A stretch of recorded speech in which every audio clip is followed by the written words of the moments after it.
please remain standing. I want you to turn with me to 1 Samuel chapter number 30. 1 Samuel chapter number 30. And the Lord has been dealing with me, although I was unable to preach for a couple of weeks, and God is releasing me to preach now. But in the course of my downtime, he's been dealing with me to bring this type of word to the body. And then there was so much confirmation throughout the service that it let me know that I was going down the right street. And I said, Lord, this is exactly on point, and this is exactly what you want me to preach today. And I got to give it. I'm being honest with you because you need to know that we serve a God that is still sitting on the throne. You need to know and conduct yourselves like you are the children of God. Act like you anointed. Amen. I'm just trying to encourage somebody right now because a lot of us, we have lost focus on who we are, and we lost focus on the God that we serve. But God told me to give you this word this morning. Let's go to 1 Samuel chapter number 30. And I want to look at two verses. Let me look at verse number 4 and verse number 6 of that 1 Samuel chapter number 30. Amen. And hopes of delivering this to you, and hope it might give you a reason why you're going through, and it's going to help somebody come out of some things. Amen. 1 Samuel chapter number 30, verse number 4 says, praise the Lord if you have it. Then David and the people that were with him lifted up their voice and wept until they had no more power to weep. Verse number 6, and David was greatly distressed. And David was greatly distressed, for the people spake of stoning him, because the soul of all the people was grieved, every man for his sons and for his daughters. But David encouraged himself in the Lord his God. I want to preach on a brief subject this morning. Be encouraged. Be encouraged. Be encouraged. One thing that is very noticeable if your eyes are and ears are open to the Spirit is there is a very foul and demonic spirit at work within the earth realm. You have to be spiritual. You have to have a relationship with God to really understand what is going on within the earth realm.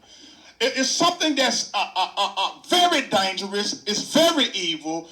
That's causing the earth realm to be divided, to be hostile, to be violent. And you have to be spiritual enough to know that there's something going on in the spiritual realm. Paul says something, and in Ephesians 6 and 12, he said, for we wrestle not against flesh and blood, but against principalities, against powers, against the rulers of darkness of this world, against spiritual wickedness in high places. Another translation said, this is not a wrestling match against a human opponent.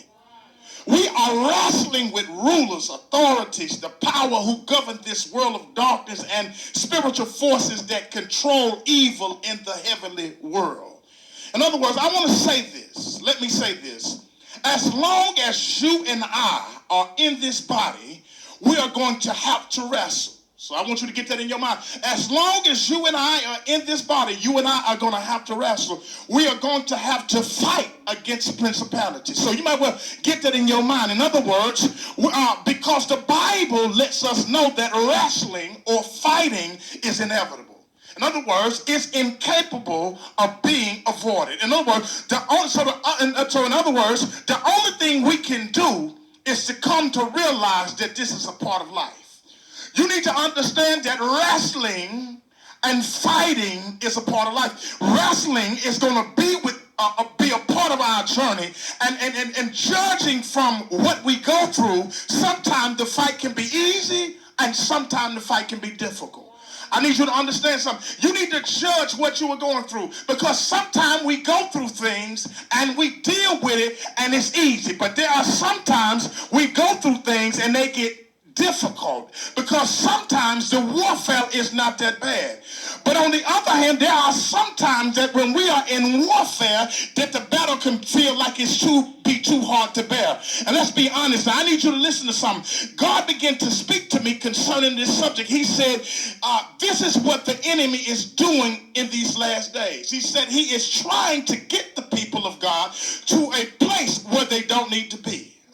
I said, God, you working with me now. You working with me. He said, they are trying. He said, in the last day, the goal of the enemy is to try to get the people of God to be at a place where they should not be. In other words, at this particular time in David's life, David was in a place where he didn't need it to be. I want you to understand something. Listen, I need you to understand something. David was in a place in his life that he didn't need to be. And I need you to understand something. And you can write this down for those who are taking notes. Displacement precedes distress. Let me say this again. Displacement precedes distress. In other words, David's hardship, David's mental suffering, and David's physical pain was due to him being in the place where he didn't need it to be. I need you to understand something. Think about this. Now, I need you to think about this. Most of our hardship, most of our mental suffering, and most of our physical pain is due to us being in a place where we don't need to be. In other words, because of God in his infinite knowledge and in his infinite wisdom, when he created us, you need to understand when God created you, it's something different than you. When you look at you as being a man or a woman, God created you different. You are different than any being that God ever created. And you must understand when God created us, here's what you need to understand. God created each and every one of us that are human beings. He created us with a volitional will. In other words, you have a volitional will. In other words, he created us with the power to choose. He created us with the power to make a choice. And I want you to understand something. Although it is good sometimes, but oftentimes it's a bad thing, because sometimes your volitional will can be a bad thing instead of a good thing. Because sometimes, watch this now, our volitional will causes us to be displaced by our decisions. I want to say this again. Sometimes your volitional will causes you to be displaced by our decisions. In other words, sometimes it's not good to be led by your volitional will. It's because your volitional will cause you to be messed up, and it will cause you to get out of place with God.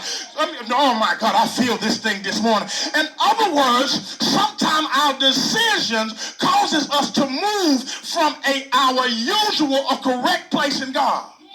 See, God have a place that he desires you to be, but sometimes because of your volitional will, you move from the place that God desired you to be, and what you do, you get in an improper place, and God said, no, you done messed up, because location is important in the spiritual realm when it comes to God. You better watch where you are placed. You want to watch where you are planted, because location matters in God. Somebody say location. Location matters.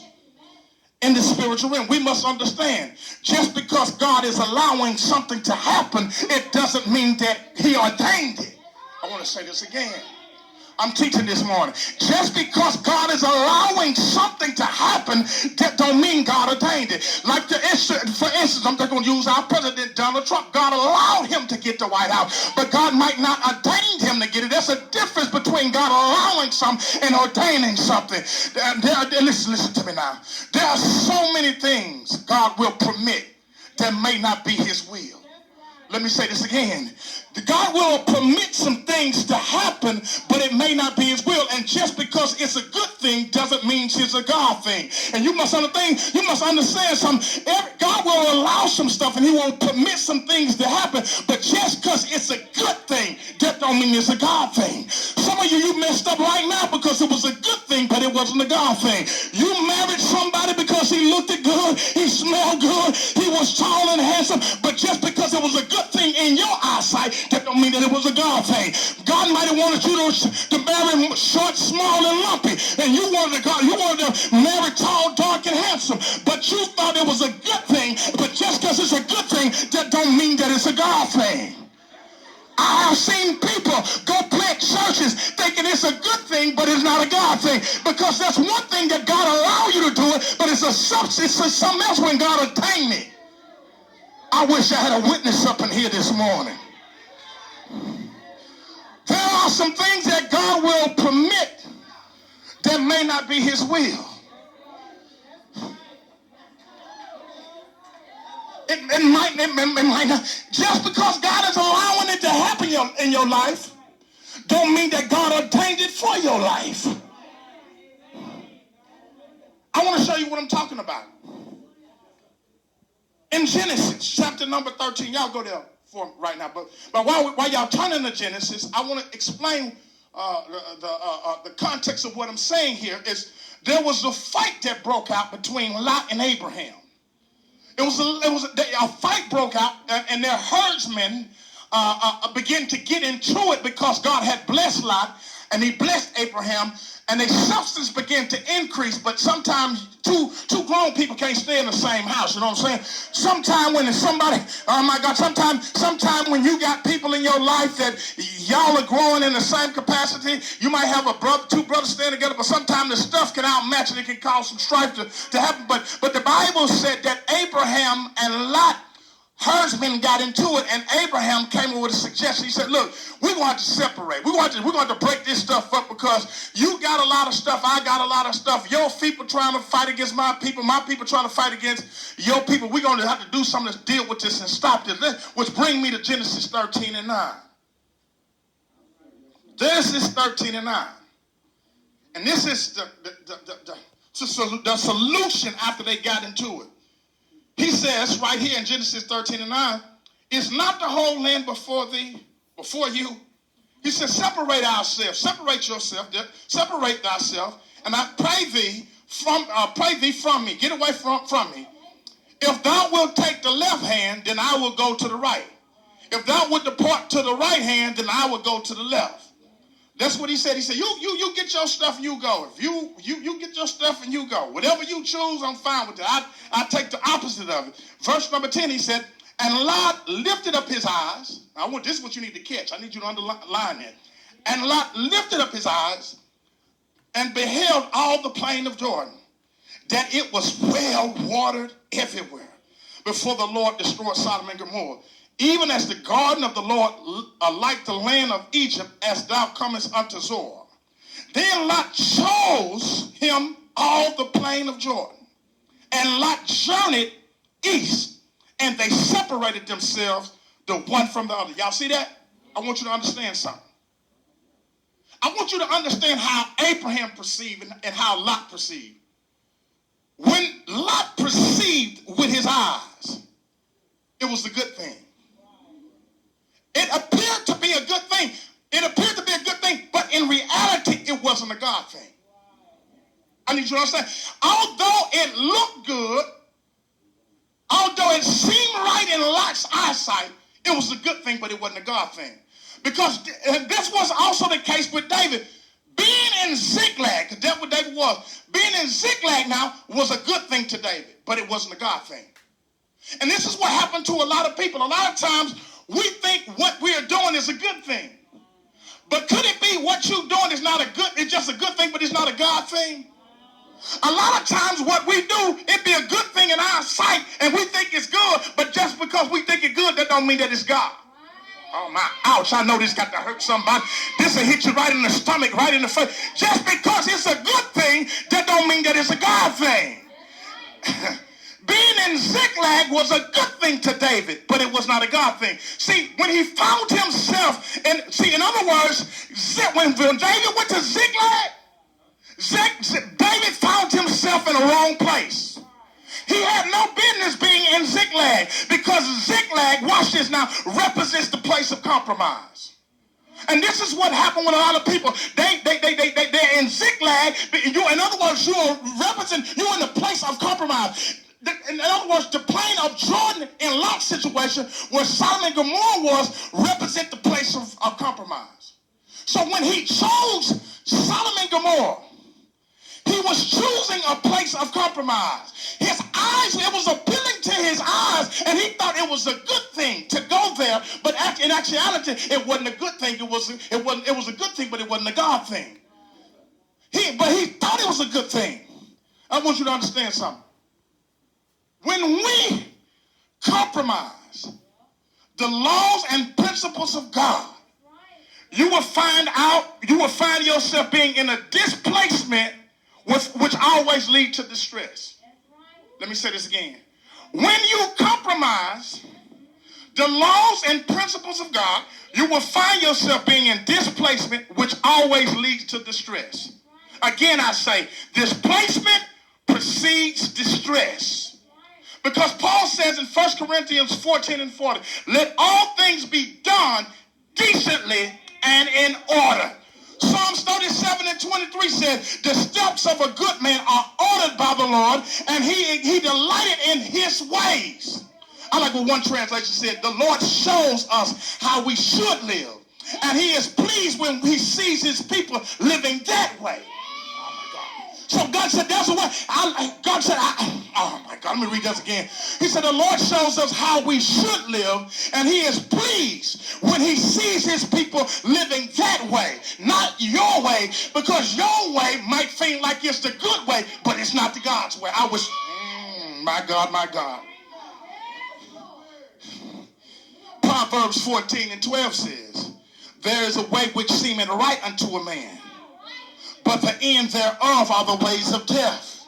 One translation said, there is a way which seemeth right to a man and appears straight before him, but at the end of it is the way of death. What you and I must understand is just because it seems to be right doesn't mean that it's right. Just because it seems to be right doesn't mean that it's right.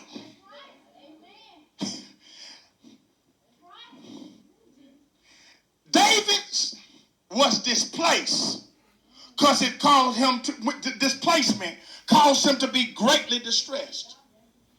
Anytime you are in the wrong place, it leads to distress. In other words, see, you need to understand, the Philistines, watch this now, were the enemies of God. And not only were they the enemy of God, but they were the enemy of God's people. And that's just amazing to me. So how can you get in cahoots, David, with the enemy of God and the enemy of God's people? I'm going to tell you why. Because when he's in Ziklag is where the devil desires all of us to be. It's in Ziklag. In other words, he wants you to get to a place. In other words, in Lot's situation, it was Sodom and Gomorrah. But you must understand, both of these places represent the place of compromise. And both of these places is the desire of the enemy. That's what an enemy desires us to be, is to be in the place of compromise. I'm going to show you why. I'm going to show you. The Bible, I want you to notice something right here. Jesus said in John 10 and 10, the thief cometh not but for to steal and to kill and to destroy. Watch this now. This is why the enemy wants to see you displaced. The enemy wants to see you displaced because he's trying to steal something from you. That's why he wants you to get out of place with God, because he knows once you are out of place with God, I can rob you of the opportunity. I can rob you of some stuff. I can steal some stuff from you. I can take some stuff from you. And that's why he wants you to be in the wrong place, because if you're in this place, then guess what? You're on the wrong, I got to come and get you. The enemy wants to see you displaced, to steal something from you. Now watch out now. Watch this now. In both cases now, with David and Lot, they lost something that caused them to be greatly distressed. They both lost something. Check it out now.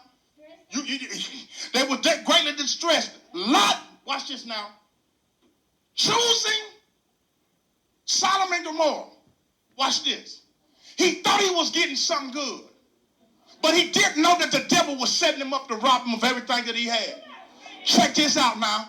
Because when Sodom and Gomorrah got destroyed, Lot lost everything. Everything, the house, the money, the car, and his wife. He lost everything because he was displaced. Oh my God. He was in a long location.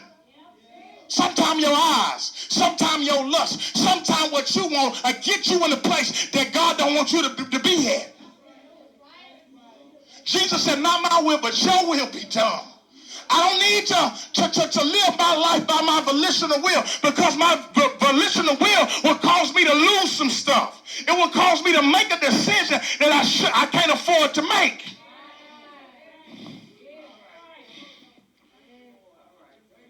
Lot lost everything, including his wife. And watch this now.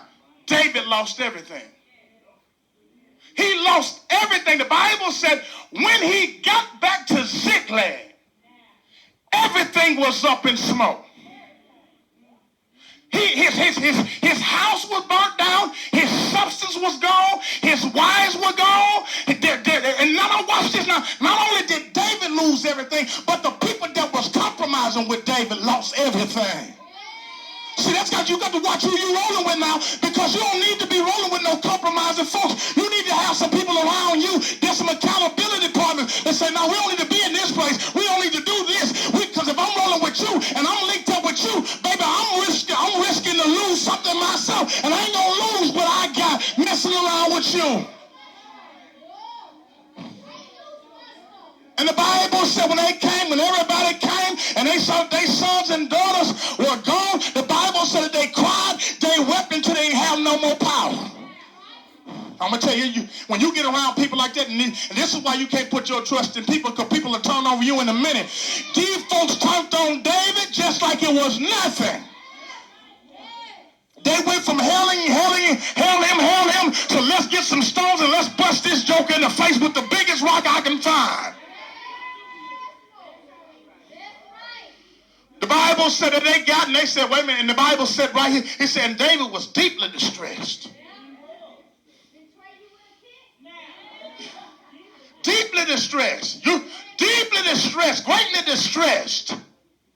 Because the people spake of stoning him. Man, we're going to get rid of David. This David dropped the ball on this, but we're going to deal with David. They got Lil John and Lil Eddie and Samantha and Tamika, and my kids are gone, man. We're going to kill this dude. We're going to kill this dude. They lost everything. And the people that was rolling with David, that was compromising with David, lost everything. Now, I ain't going to stay here long because I'm about to get out of here.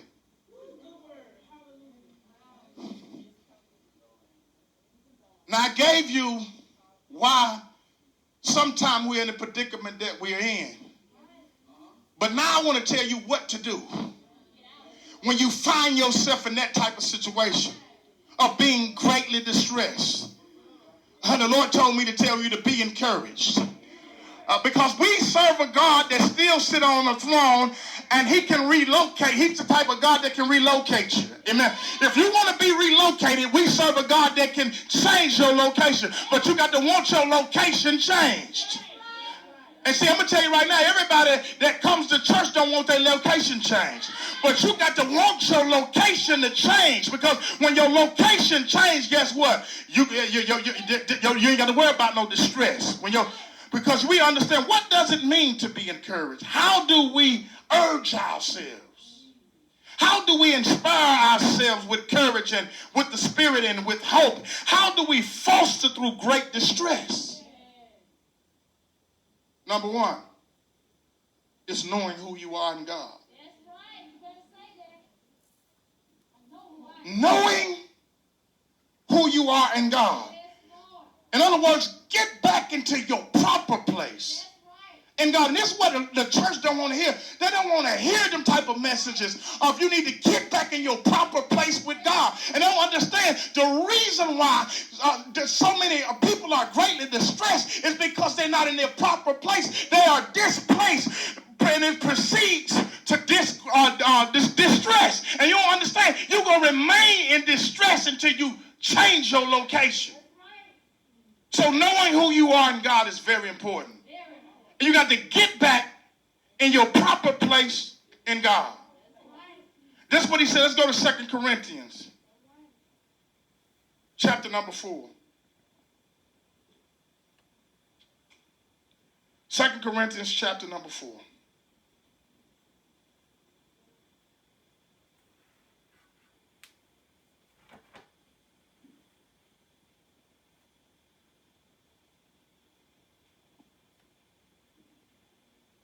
Second Corinthians chapter number 4. Paul is letting him know that we still serve a God that sits upon a throne. We still serve a God that have our best interests in heart. And this is what he says about those who in their proper place with God. And even though trouble may come, it cannot destroy your walk with God. This is what he says here in 2 Corinthians 4, verse number 8. He said, we are troubled on every side, yet not distressed. Ain't that something? He said, long as you are in your proper place in God, troubles may come, but yet you won't be distressed. He said, you won't be stressed out. You won't experience the hardship like other people experience without God. See, if you ain't God and you ain't in your proper place with God, then expect to experience greatly being distressed. But if you know you in your proper place with God, baby, you can ride jet skis in the middle of a storm. The storm don't bother you like it's bothering everybody else because I know I'm in my proper place with God. Yes, trouble is coming, but it ain't got, oh my God, it won't get the best of me because I'm not distressed. He said we are perplexed but not in despair. We are persecuted but not forsaken, cast down but not destroyed. I like what the easy to read translation says about this. It says we have trouble all around us, but we are not defeated. We often don't know what to do, but we don't give up. It said we are persecuted, but God does not leave us. We are hurt sometimes, but we are not destroyed. This is what he said. He said we are hurt sometimes, but we are not destroyed. So the first thing you need to know is who you are in God. Man, we are in a time right now where people within the church have an identity problem. They don't even know who they are in God. I know who I am in God. I know I'm the head and not the tail. That's why I act like I'm the head. But when you don't know who you are, you're going to act like the tail because you got a tail mentality. But when you got a head mentality, baby, you're going to stick out like a sore thumb. It's something about you that going to stand out from the rest because you're the head and not the tail. There's so many people in the church got a tail mentality. Got a beneath mentality instead of above mentality. And the Bible says, so a man thinketh, so is he. So if you think that you are the tail, guess what? You the tail, baby. But if you think that you the head, baby, you the head. It ain't gonna be nothing. The gates of hell cannot prevail against somebody that got a head mentality. You can say what you want about me. I know that I'm the head, and your words don't mean nothing to me because I know who I am in God. I know who I serve. Yes. So he says, know who you are in God. Get back in your proper place in God. Number 2, and I only got 2 points, so we're going to get out of here. Number 2. You got to pursue God. And I want to say this, and I want you to listen to me. Just because you come to church don't mean you pursuing God.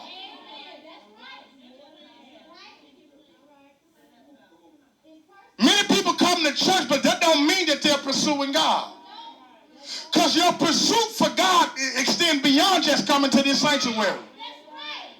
I pursue God every day. When I wake up, I'm pursuing God. When I go to work, I'm pursuing God. When I'm on my job, I'm pursuing God. While I'm laying down, I'm pursuing God. When I'm in the shower, I'm pursuing God. David said in 1 Samuel chapter 30. I'm going to go back and read verse number 6 again. And David was greatly distressed, for the people spake of stoning him, because the soul of all the people were grieved, every man for his sons and for his daughters. But David encouraged himself in the Lord his God. And David said to Abiathar the priest, called upon the priest. He pursued God. He said, and Amalek, son, he said, I pray thee, bring me hither the ephod. And Abiathar brought thither the ephod to David. And the Bible said, and David inquired at the Lord. In other words, David began to pursue God again. Because while he was in Ziklag, get this now, if you go back and read it, while he was in Ziklag, while he was at the place of compromise, David was not pursuing God anymore. It wasn't until God allowed him to get greatly distressed that caused David to say, man, I got to line back up with God. I got to get back in my proper place with God. I got to line it up. I need to get back in my proper place with God. Because when I get me back in my proper place with God, and the Bible, that's why he said, call the priest, give me the ephod. In other words, when you compromising, you don't read your word no more. You don't pray like you used to. You don't fast like you used to. And when you get greatly distressed, man, I'm going to tell you right now, how many of you, I'm just going to be honest with you, how many of you ever been to that place since you've been walking with God that you have been greatly distressed? I'm going to be honest with you. I have been to a place where I was greatly distressed, when I didn't feel like reading my Bible. I ain't have no strength to get on my knees and pray. I'm telling you right now, I know what it feels like to be greatly distressed.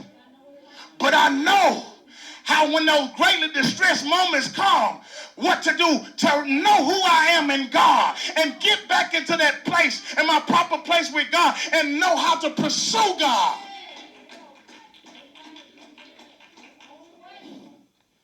David said he inquired the Lord. In other words, David prayed. So I'm going to tell you something. When you know who you are and you start inquiring God, guess what? Your prayer life going to increase. See, because long as you in that compromised state, you ain't praying to God. Let's be honest, let's be real. Long as you in that compromised state, you ain't reading that word. Long as you in that compromised state, you can't tell me the last time you fast when you in that compromised state. And I'm telling you right now, when you are pursuing God, you are going to fast without the church even calling for one. You ain't got to wait for me to call for a fast. Because you know that you got a real relationship with God, and coming to church ain't where it's at. I got to have a real relationship with God.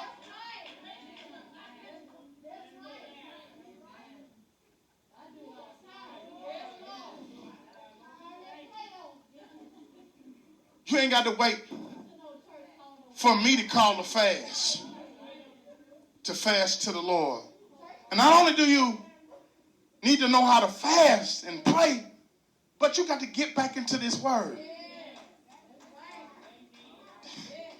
You got to get back into his word. Joshua 1:8 says, what did he tell him? He said, look not to the right nor the left, but keep your face planted in this.